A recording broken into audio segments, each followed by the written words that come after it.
कश्मीर के सुंदरबनी से, जहां डेमोक्रेटिक प्रोग्रेसिव आजाद पार्टी ने की प्रेस वार्ता। खबर के बारे में विस्तार से जानेंगे, उससे पहले लेंगे एक छोटा सा ब्रेक के बाद जल्द हाजिर होंगे। इस खबर के प्रायोजक हैं फास्ट को। जल्दी हो जाना तो फास्ट को बुलाना। बाइक से लेकर लग्जरी कार, सेल्फ ड्राइव पर उपलब्ध। ग्रुप ट्रेवल के लिए लग्जरी बस भी उपलब्ध। सबसे सस्ता एक बार सेवा का मौका अवश्य दें।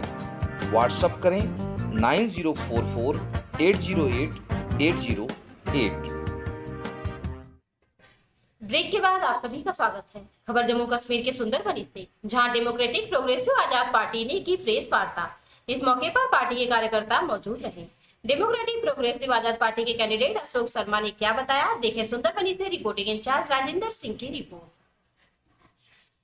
आपके जरिए हमारी आवाज़ जन जन तक पहुंचेगी और एक नई दौर नया अवेयरनेस क्रिएट होगा। आपको मालूम है कि जब डिलिमिटेशन असेंबलीज का हुआ और पार्लियामेंट का भी यहाँ हुआ तो सुंदरबनी को तोड़ दिया गया, उसके दो हिस्से कर दिए गए। एक हिस्सा बैरीपत्तन तहसील का नौशहरा के साथ लगा दिया गया और दूसरा जो है वो कालाकोट के साथ।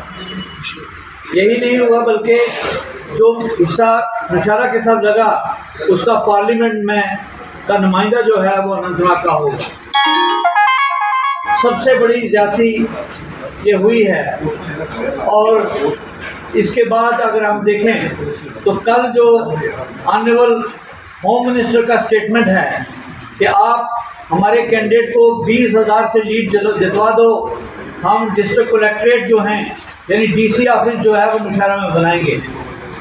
सुंदरबनी, नौशहरा और कालाकोट तीन भाई हैं।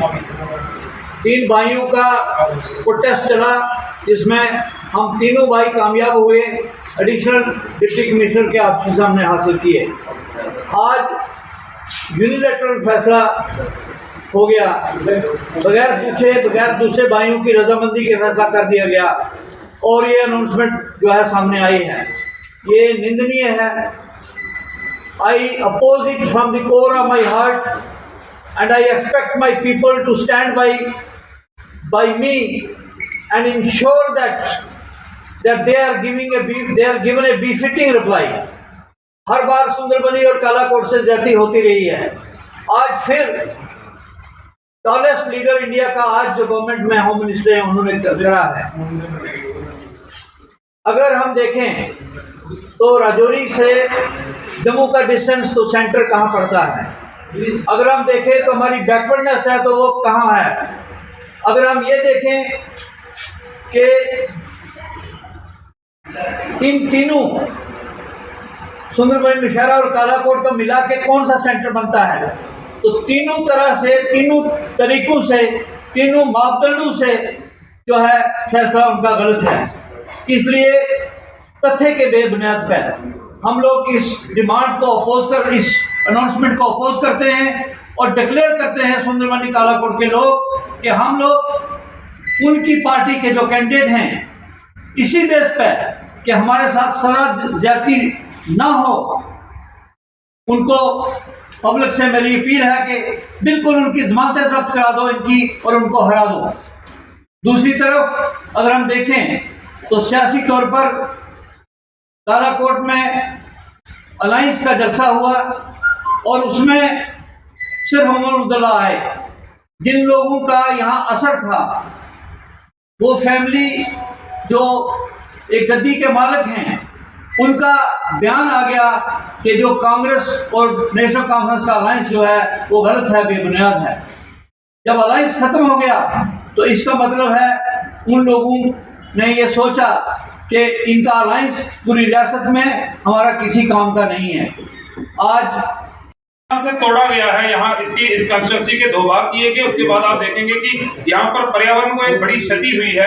जम्मू पुंछ राष्ट्रीय राजमार्ग पर जितने पेड़ थे हजारों की संख्या में, बिना यहाँ पर हाईवे बनाए, बिना कोई बाईपास लिए, उन सभी पेड़ों को काट दिया गया और एक भी नया पेड़ नहीं लगाया गया। इतनी बड़ी पर्यावरणीय क्षति पर क्या कहेंगे, ये आज तक चुनावी मुद्दा क्यों नहीं है?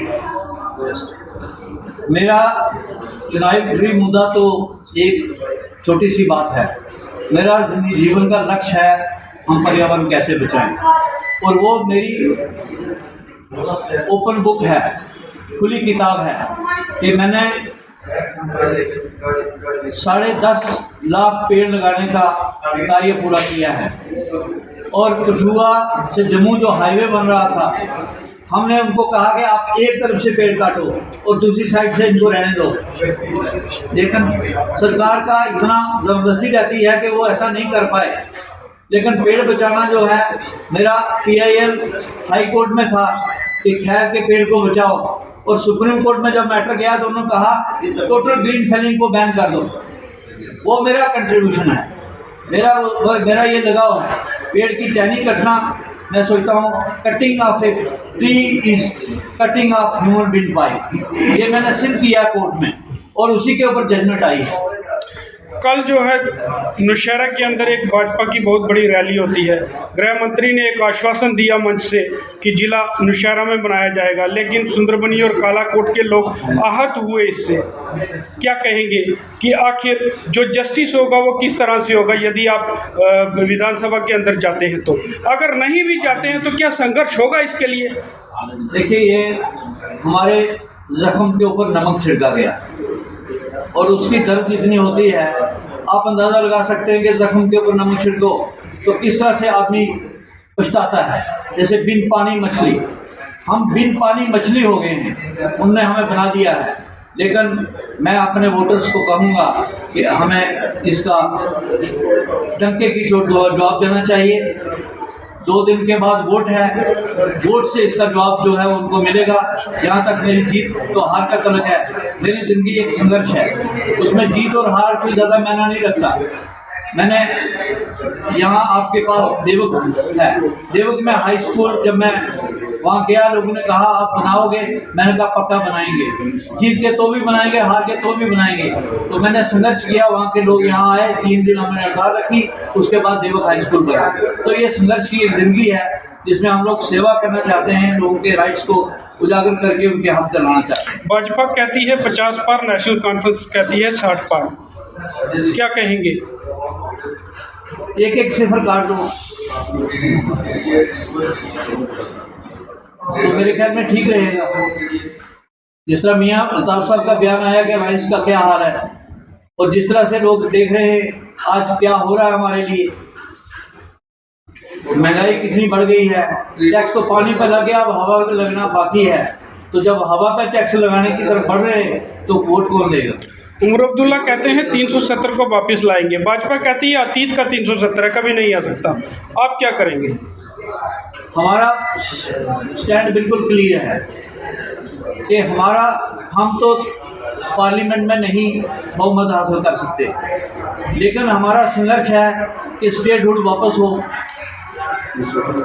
371 जैसे हिमाचल में और दूसरी स्टेटों में है वो हमें मिले, हमारी नौकरी और ज़मीन जो है वो सुरक्षित हो। आपने पूछा तो मैं बता दूं, 400 लोग पोस्ट ऑफिस में लगे हैं जम्मू में, और सारे के सारे जम्मू कश्मीर के बाहर से हैं। हमारे बच्चों का कैरियर, जिनको हम पढ़ा के, हमारी माँ बाप अपनी पूरी पेट काट कर उनको पढ़ाते हैं और सोचते हैं एक वक्त हमारा सहारा बनेगा, रोजी का सहारा बनेगा। वो सारी माँ बहनें अपना जेवर बेच देती हैं, तो लेकिन वो सारा करने के बाद एक नौकरी है तो वो भी इन्होंने छीन ली है। उसको रिस्टोर करने के लिए हमारा संघर्ष है, हम इसको रिस्टोर। और ये वादा किया था, जैसे जिला का वादा इशारे से हुआ है, इस तरह वादा किया था कि हर वर्ष 2 करोड़ नौकरी देंगे हम लोग, वो कहाँ है? 15 लाख आपके अकाउंट में डालेंगे, वो भी नहीं मिला हमें। तो इस तरह से ये वादे तो हैं, लेकिन अगर जुमला है तो फिर तो जज्बात से खेल रहे हो, हमारे जज्बात से खेल रहे हैं, इशारा के लोगों के जज्बात से भी और हमारे लोगों के जज्बात से। शर्मा साहब, जैसे पिछले कुछ दिनों से देखा जा रहा है, 1-2 दिन से सुंदरबनी कालाकोट विधानसभा क्षेत्र के ही बिल्कुल जातिगत